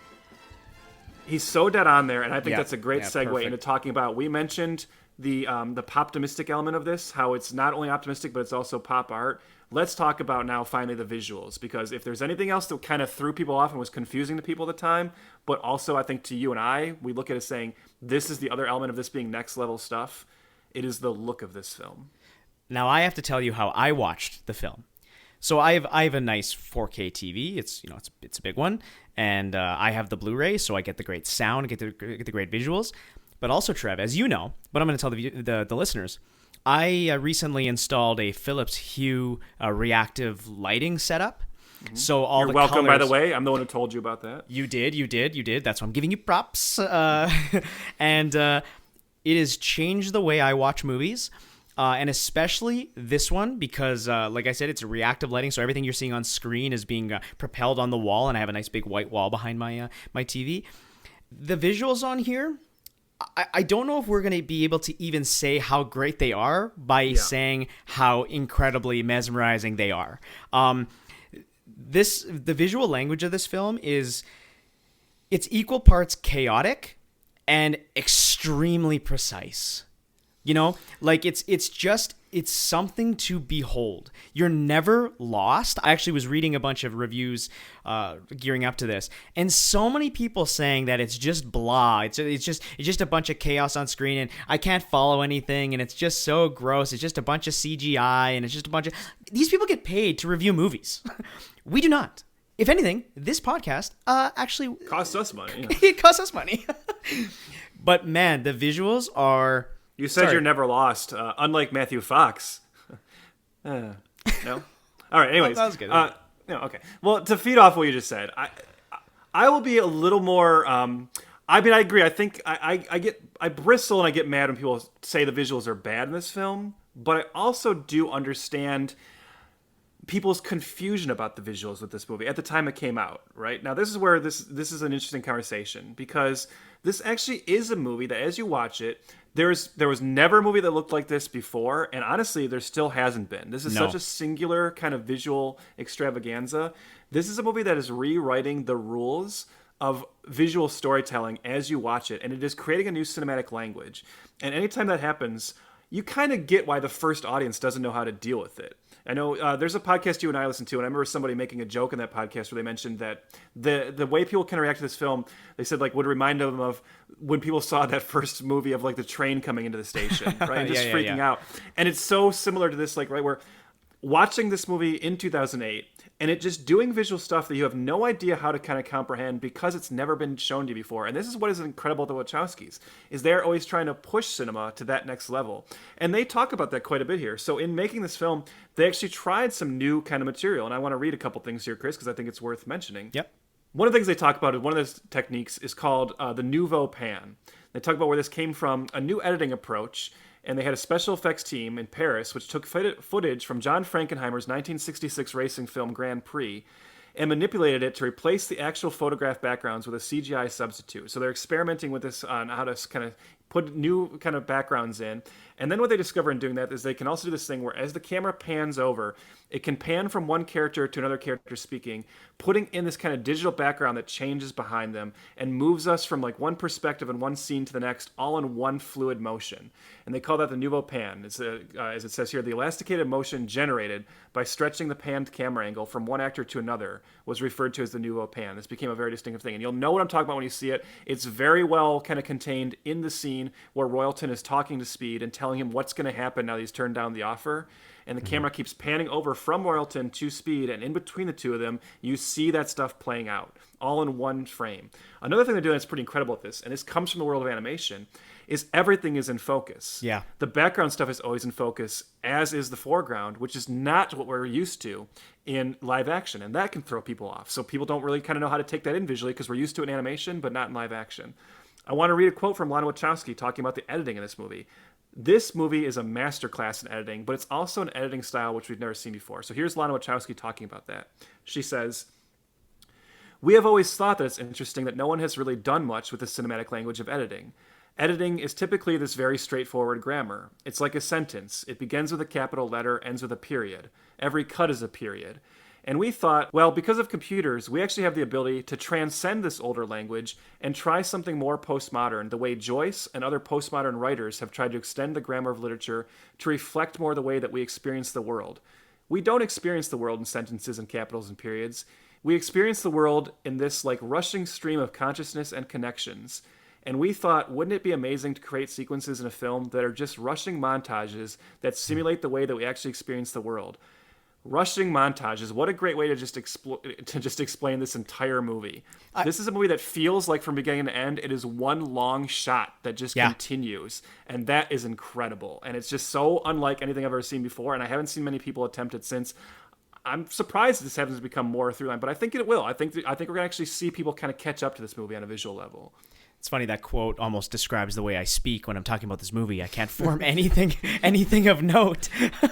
But yeah, man, it is it's a masterclass. Like it just is. It's you're never bored. The movie's working on another level. Like it truly is working on another level that your brain is having a hard time computing. And I guess I can understand why, the first viewers of this, especially like critics, were just like, well, this doesn't compute with the 100 years of filmmaking we've seen before. But somebody like me and you, I just let it wash over me, you know, and it became an emotional experience that the visuals just skyrocketed. Well, I think there's something to be said about that visuals and how, whether you just kind of have to accept it and you have to go along with it. And I know, so that article I was reading from earlier, I want to read from it just again briefly, the Grant Watson article, where he says, herein lies Speed Racer's problem. It doesn't simply fail to create realistic visual imagery, it positively revels in its own artificiality. There isn't a shot in the entire production that represents a realistic view of the world. And as an audience, we've been trained by Hollywood to be impressed by realism. We might see a dinosaur on the screen or an alien planet or some fantastical creature, but we praise the qualities when those things visually appear as if they could logically fit into our own physical world in some fashion. We have a tendency to criticize or dislike the opposite. Speed Racer is deliberately showcasing non-realist imagery, yet it also includes human actors. Had this entire film been produced as a computer-generated animation, I suspect audiences would have embraced it warmly. With the inclusion of human actors in among the digital sets and effects, I think people are instinctively confused. There's a cognitive dissonance at work that's sometimes difficult to overcome. So I think that's very much true for some audiences, and this is the thing. I think people either just have to catch up to this, or you have to embrace it right away. Now, the good news is I think the Wachowskis are doing a lot to help you embrace it as the film goes along. The first 10 minutes of this movie perfectly set up the visual style of this movie and what they're doing, how it's playing with time, and how it's playing with this editing, and how it's playing with these kind of the nouveau pan and this editing. The entire first 10 minutes, we are watching Speed in a race. This is the race that's going to make his name. It's going to make him the star he becomes. And then it's also intercutting to different times in his life, both when he's a young child and like his admiration of his younger brother, his older brother Rex, and like the relationship between them.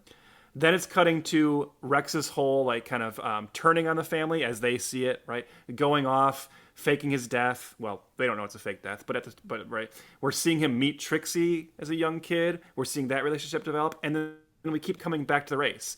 At the same time we're seeing Speed Race, we have the announcers coming onto screen and providing this exposition, providing this background. Then we're cutting to Speed's family and the audience watching. And so there's like all these things happening at once, and it is overwhelming. Mm-hmm. And I remember sitting in the theater in 2008, and in that first 10 minutes, and I knew what the movie looked like kind of from the trailers, but that first 10 minutes, you're like, whoa, I have never seen anything like this. How much information is being imparted in that first 10 minutes through multiple time periods and through different perspectives and different environments, and it all kind of feeling like one fluid motion. Just absolutely incredible. And like, yeah, it is next level, and you do have to like allow the movie to reinvent how cinema works as it plays out in front of you. The visual language just sells all the emotion we need to know. Like you're saying, the flashbacks, the back and forth. It sells just how close Speed was with his brother and how much he meant to him. And then it has that emotional catharsis where it cuts to him in the present day, racing the ghost of his brother's record time.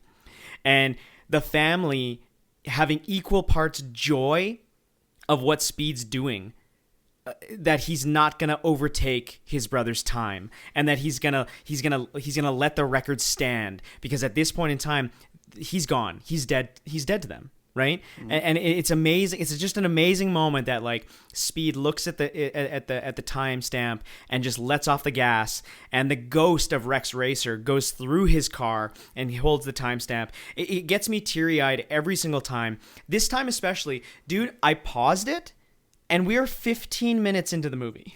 Mm-hmm. It is a spectacular opening that yeah, you're right. It is rewriting cinematic language. In real time. It's really, really incredible. It's really, really incredible. That's what's so weird to me, that our mutual friend, who shall remain nameless, looked at you at this point, which I'm sure you had tears in your eyes like me, saying, this movie sucks. And you're like, what the fuck? Mm-hmm. So there's actually kind of like 4 signature like racing sequences in this, and like then so therefore kind of signature key visual moments. And one of them is the beginning. We talk about the first 15 minutes. Then we get the entire montage with Royalton talking to Speed, and again playing with time, right? And this is pretty incredible because Royalton is telling Speed what's going to happen in the future because of him turning down this offer. And as he's telling him, we're actually jumping ahead in time and watching it. And I remember like the first time I watched this, I think this is probably true of everyone. You think what you're seeing is the visualization of what Royalton is saying, like the potentiality of what might happen. And then you realize later, like, oh no, we just jumped forward in time. We actually saw that play out as Royalton was telling Speed, this is what's going to happen. Then later on, we get the Casa Cristo race, the race we alluded to earlier, the Underground Rally race. And again, this is full of incredible visuals, right? This is a 2-day race, but in particular, like that first leg where they're intercutting between the race. And then they're doing these amazing visual cues of showing the different evil racers who have been employed to take out Speed. And we get these incredible flashbacks to showing them being paid off. And they're these living cartoon characters, right? We have Vikings, we have soldiers, and these amazing moments where they're offered money and they like their eyes turn into dollar signs, and then the camera zooms in on their eyes and their eyes become the horizon. It's just, oh my God, it's incredible. And then we have the finale, and talk about on an emotional and visual level, and a very, very overwhelming and just empowering finale. Yeah, the finale to me, oh man. So the whole final push to win the race is just magical and nothing short of a religious experience. Honestly, the action is stupendous, the music magnificent. It's intercutting all the emotional catharsis of the last 2 hours, hitting all the important dialogue we've seen between Speed and the people he cares about. Everyone's fucking screaming, yelling, clapping, cheering. The editing is the toppest of tiers. And like, man, every single time, I genuinely cry tears. And I hate when people say that about movies. It sounds like they're such babies sometimes to me. But honest to God, you're so overwhelmed with so much emotion that's going on that you actually do develop tears during this. I was laughing at that to myself. I'm cheering every single fucking time by myself on the couch.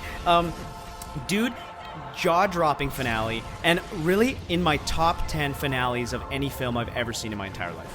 Mm-hmm.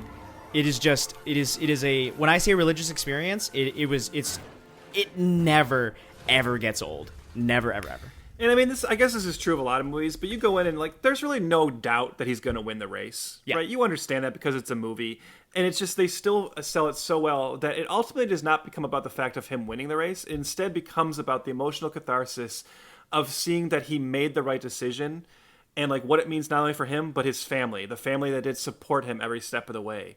And that catharsis of them all being able to celebrate this moment together. Yeah, it's just so touching. And then on a visual level, it's so unlike anything you've seen. The racing sequences, we didn't even talk about how the racing sequences very much look like live action Mario Kart, which to me is also very exciting because I love Mario Kart. And how those are so just kind of overwhelming, and like the incredible like effects. Because we could honestly talk for another 2 hours just about like the visuals of this film. And I know we don't want to be here forever. Actually, I think we do, but maybe our listeners don't.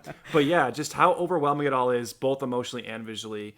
Yeah, it's just, again, this does represent a next step in filmmaking that I think people just haven't caught up to. If I can read one last thing from this article I keep coming back to, because it's actually a bit where I will disagree with what he says here. I understand what he's getting at, but he says in this article, Speed Racer arguably jumps too far ahead in terms of visual technique.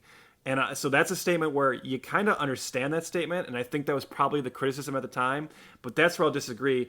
I don't think it's jumping too far ahead. I just think that as we see as the norm with the Wachowskis, a large segment of the audience just wasn't ready for it. Yeah. And they need to wait for, sometimes the Wachowskis need to wait for the audience to catch up to them. Unless they're very smart like you and I, and we just get it right off the bat. but otherwise, people need to like catch up to this movie and what it's trying to do both tonally and visually, for sure. And this represents like this kind of next step. And I think eventually we'll see kind of more filmmakers starting to dabble in this kind of like editing style and this kind of stuff. Because especially in a world that is so now generated, like an entertainment world that is so kind of like generated primarily by like video games and like that kind of video game culture, and anime has become a very big thing again. This is a movie that's like trading in that kind of imagery a lot, right? And that kind of editing style and everything. So I think people just weren't ready for it at the time. I know we've said it a few times, but it's definitely true. And I think we'll get there. And I think now is the time better than ever to revisit this and get the word out on Speed Racer, because everything kind of has become so homogenized. Again, I love the MCU. I love it. I know I do, but I am also aware of what it is. I am aware that I'm seeing the same movie a lot. Okay? Like, I get it. In a world that's dominated by Disney and streaming services and, Kevin Feige, getting a boner because he sees a sunset, it's like that word poptimistic, it should become commonplace in Hollywood. I want to see that word being used more because it is something that is missing in Hollywood. It's something that's, we just got word today that, Chris Pratt is going to play Garfield. Like, what is going on? What is happening? What I mean? After he's already been announced as playing Mario. Yeah, I texted that to a buddy of mine, and I was like, what are we witnessing? And all he said was cinematic diarrhea. And that's what we're seeing right now, and it's a real shame because there's gems out there. And of course, I'm just talking about, mainstream Hollywood. There's gems, that are released every year, and I get that. But nothing quite like Speed Racer. This movie is so its own thing that there was like we were saying before, there's nothing like it before, and there still has not been something like it after. It's such a moment in time where Hollywood broke, and it was going to go one way or the other, and it chose to go the MCU way, and again, that's fine. I love those movies, but man, what a world it would have been to see the last 10, 12 years in a Speed Racer world. You know what I mean? Yeah. Like, it would be incredible. I don't... Well, this is the thing. What I don't understand is I can understand people looking at this movie and being like, okay, I wasn't expecting to see something like this. I find it overwhelming. I don't know that I have the cinematic or visual kind of language in my head to like comprehend this movie. What baffles me is people who look at this movie and just go, oh, that's trash, right? Or it's just like, oh, what garbage, it's bad. Because... okay, you and I don't like to like necessarily throw other things under the bus. Well, I guess actually we do. We don't like to talk about actors necessarily. But let me give you an example, Chris. The other day I went to the theater, and I'm going to talk about a singular trailer, right? I saw a trailer, I don't know if you've seen this trailer, Chris, for a movie called The 355, a new Simon Kinberg film starring Jessica Chastain, Lupita Nyong'o, Penelope Cruz. And it's this like blockbuster about like female spies, right? And they're assembling a team. And I'm watching this trailer, and who knows, maybe this movie will end up decent, I don't know. But this trailer washed over me, and I was looking at this and I was like, wow, what an ultimate example of just bland blockbuster filmmaking, right? Where nothing about it is exciting. And I was thinking about how many movies we've had like that in recent years, right? These movies that are genuinely just, you feel like there's no creative spark to them, and nothing that is like even trying to like push cinema in a new direction or trying to do something different. You were just talking about this with the MCU. Like you, I like the MCU. But the MCU is not even often trying to like kind of push in a new or like break any new ground, right? And then you have a film like Speed Racer, and you're going to tell me that you can't at least acknowledge, if it's maybe not your thing, okay, but you're going to look at this and not be kind of blown away by what the Wachowskis were attempting and what they're trying to do here, and like how much this was like creating this new cinematic language. And like, I don't know, that's just like what's strange to me, that the fact that this doesn't have kind of a larger cult following just for that reason. As I said, I think it's finally starting to form, and I definitely see more defenses of this now. But man, like you just said, it's Hollywood and cinema in general has become so bland. This movie at the time was a breath of fresh air, and it just feels even more like one today. And this is why I think really people need to like rediscover this movie, because we do need it. We need movies like this. We need these kind of seismic shifts and big leaps and these big gambles in filmmaking. Yeah, I mean, as usual, you're always so eloquent compared to my stupid ramblings. But yeah, I couldn't agree more, man. Like this is gonna sound so lame, but this movie really is art. You know, like, yeah, and it is pop art it is completely pop art. Yep. Yeah, and it's I guess you either get it or you don't, but I don't understand people that don't get it. You could project this movie on a wall in a modern art museum, and it would completely make sense. People would say, yes, this operates as an art installation. What this movie is. Absolutely. Now, as you mentioned, though, like let's now talk about the fallout, because I also mentioned way back 4 hours ago when we started talking about this movie, the various problems. So people couldn't deal with the tone. People couldn't deal with the visuals, but also just timing. And you alluded to this already. Guess, and I know you know this, Chris, but what movie came out the week before Speed Racer? Iron Man. Yep. So this movie that Warner Bros. Was all in on, right? They're like, oh, don't worry. The movie you're coming out, the movie the week before is Iron Man. Yeah, that's got like Robert Downey Jr. He's not a star anymore. That's like a D-level comic book character. No problem. And Iron Man comes out and is this cultural juggernaut. And in week 2, it still is making tons of money and dominating. And this movie actually comes out, and it pretty much bombs week 1, right? It doesn't even come in second, I don't believe. No, it came in third. It came in third behind What Happens in Vegas, which is a Cameron Diaz, Ashton Kutcher rom-com, which I don't even have memory of. I remember the poster. I don't remember, for some reason I remember the poster, but not the movie at all. Yeah, crazy. So yeah, this comes out in the wake of Iron Man. Can't quite overcome that. And even beyond that, this summer is kind of, as you said, this is a packed summer, because by the time this comes out, we not only have Iron Man, but we also have Indiana Jones and the Kingdom of the Crystal Skull. And we all know that that's not a very beloved movie nowadays, but it's still raking in the money. Then a little like after Speed Racer, the following week, Prince Caspian, a new Narnia movie, comes out, so that chips into its box office. And ultimately, just Spider-Man. And ultimately, Speed Racer is just... There's so many Spider-Men that at this point we've lost track of all the Spider-Men. Okay, yeah, so like I get it. How did Emil Hirsch never play Spider-Man, right? But anyway, like, so Speed Racer is what I meant to say. Speed Racer's left without like any kind of audience for it. Now, Chris, I'm going to say another controversial statement here. I don't know how you feel about this, but I think it's such a shame this movie bombed. That's so unfortunate. This movie deserved to be a hit. It deserves to be revisited. And yet, I will say, there's a part of me that's kind of happy this movie doesn't have a sequel. Because I did think about that as I watched it yesterday. I know they had a sequel plan, and I know that they had the cast signed, and they were all very excited. So that's always sad. That's a shame that we didn't get one. But I don't know. Do you naturally see? There's no way a sequel could feel as groundbreaking. There's no way the sequel could be as surprising again. And I also just don't know what you do with the second story. I understand it was a cartoon that had 52 episodes or whatever, so obviously there are more stories to tell. But there's a part of me that likes that this movie just exists as this like singular thing. What are your thoughts? I agree. As much as I would love to see more of this world, and the Wachowskis, well, they keep showing me that they are visual masters, and they would probably blow my mind again.